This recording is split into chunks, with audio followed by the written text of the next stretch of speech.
Kalau di dunia voli ada pelatih yang kalau ngomong bikin orang langsung berhenti ngunyah gorengan, namanya Marcelo Abondanza. Bukan karena galak, bukan karena viral, tapi karena tiap kata dari mulut dia tuh beratnya kayak dumbbell 20 kilo. Abondanza itu tipe pelatih yang kalau ngomong pelan, satu gedung langsung hening. Nggak banyak gaya, nggak drama, tapi begitu dia buka suara jelang laga panas Proliga 2026 antara Megawati Hangestri dan Medan Falcons, suasana kompetisi nasional langsung naik level. Dalam wawancara singkat, yang durasinya pendek tapi efeknya panjang, Abondanza bilang begini, "Saya tidak terbiasa bicara prediksi pakai emosi, tapi untuk pertandingan ini, saya yakin Megawati akan menang. Dan dia akan melakukannya dengan cara paling jujur dalam voli, lewat smash terkerasnya." Sederhana? Iya. Biasa aja? Sama sekali tidak. Karena yang ngomong ini bukan netizen plus 62, bukan komentator warung kopi. Ini pelatih Eropa yang koleksi gelarnya lebih banyak dari piring di dapur kosan. Abondanza lalu lanjut. Dan di titik ini, banyak pelatih lokal mulai refleks manggut-manggut sambil mikir, "Oh, iya juga ya." Katanya, Megawati itu bukan cuma kuat, tapi pinter nunggu momen.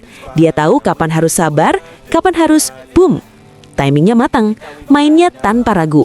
Dan di voli level atas, itu bahaya banget. Soal Medan Falcons, Abondanza tetap sopan. Dia bilang tim ini rapi, disiplin, dan terstruktur.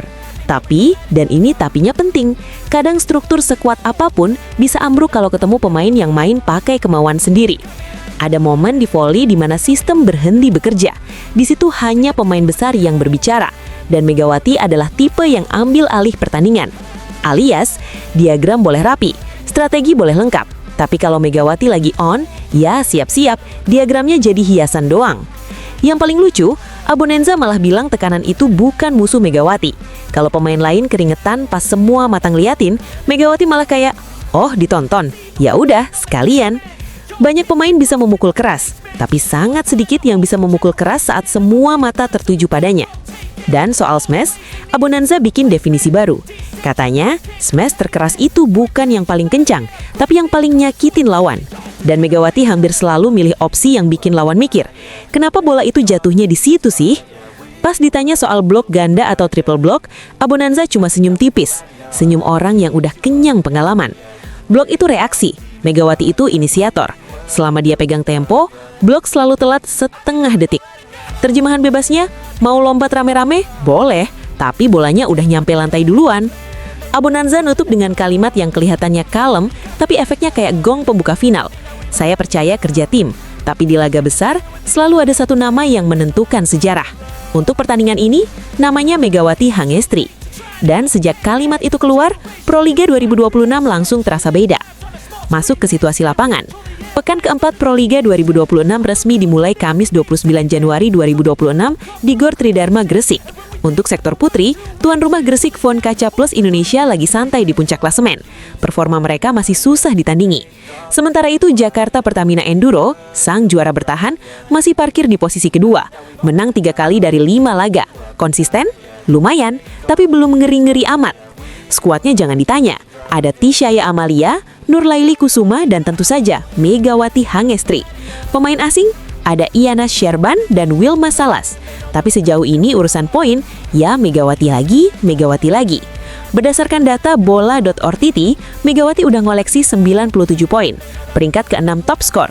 Dan yang paling penting, satu-satunya pemain Indonesia di 10 besar.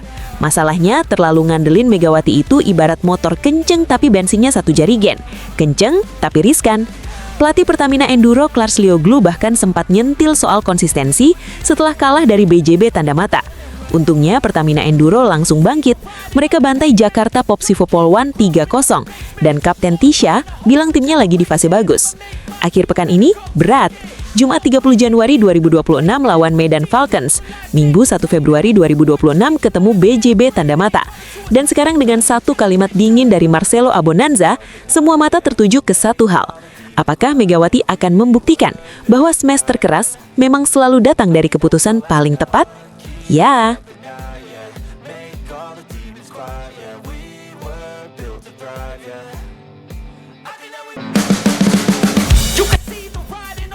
Kalau biasanya Megawati Hangestri dikenal sebagai tukang hajar bola profesional, spesialis bikin lantai lawan bergetar, kali ini ceritanya agak beda.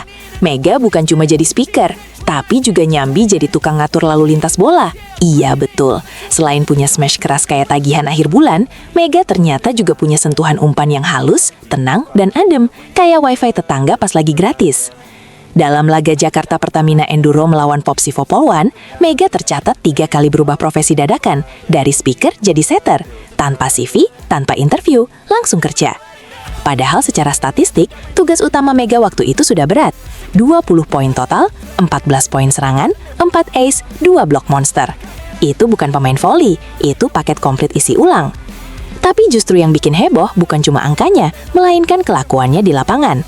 Mode setter aktif. Momen pertama terjadi di set pertama, poin ke-12. Popsivo menyerang, bola kena blok, mental, nyasar, turun di area Tisha Amalia, sang setter utama JPE.